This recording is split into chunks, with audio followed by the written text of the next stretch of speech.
আসসালামু আলাইকুম। আমার দোকানে নতুন মাল আসছে, তাই ভিডিও করে আপনাদের দেখানোর চেষ্টা করছি।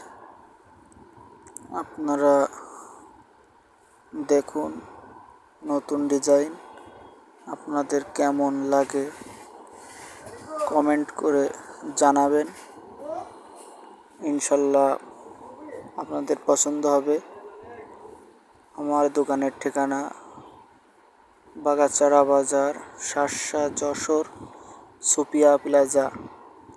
আমার দোকানের নাম মুজাহিদ গার্মেন্টস।